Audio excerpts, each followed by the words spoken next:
Assalamualaikum warahmatullahi wabarakatuh. My name is Megasari.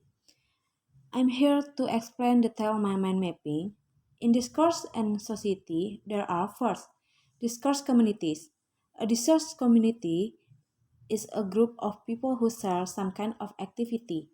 This group develops a process for communication and shares a set of basic values and beliefs. A set of people who use a common language for interaction. For example, someone may be a university student who is a member volunteer that discussing an assignment with their group. The ways in which they communicate in each of this group and the values and beliefs that are most prominent in each of this group may vary. A telephone call center is also an example of discourse community.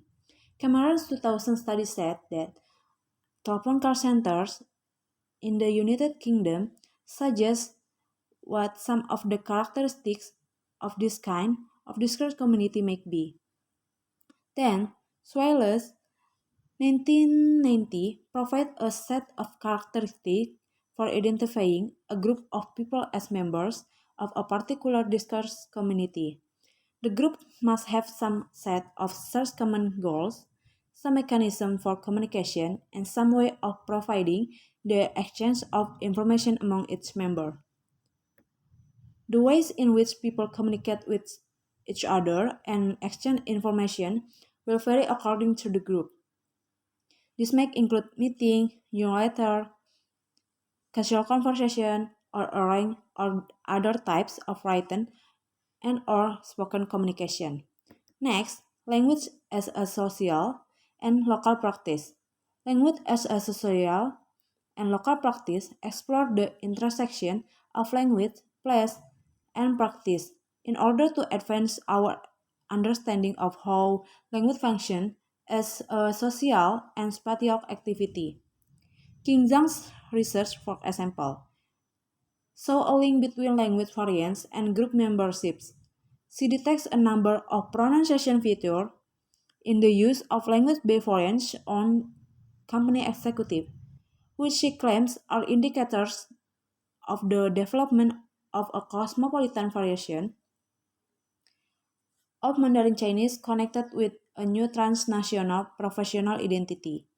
According to Eckert and Pennycook, that language is both a social and local practice, and the meanings that are made through the use of language are based on the ideologies, activities, and beliefs of what it means to be in a particular place and at a particular time and in a particular setting.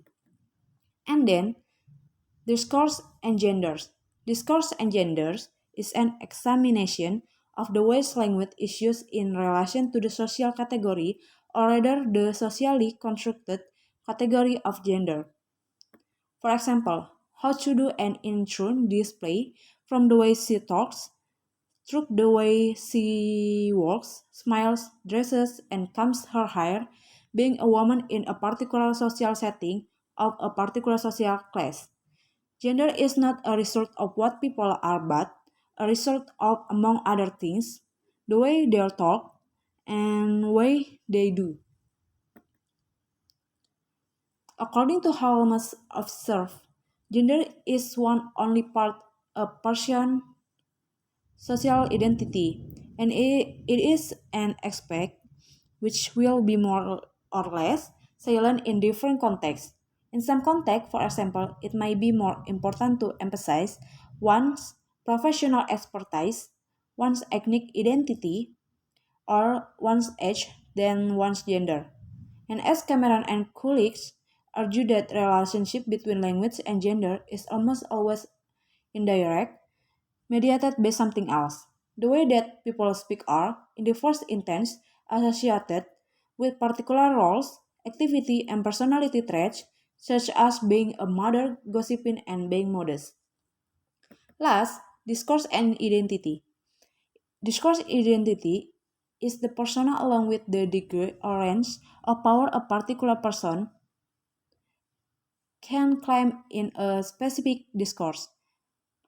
For example, male cricket club members used to talk about women in the cricket club newsletter they contribute to.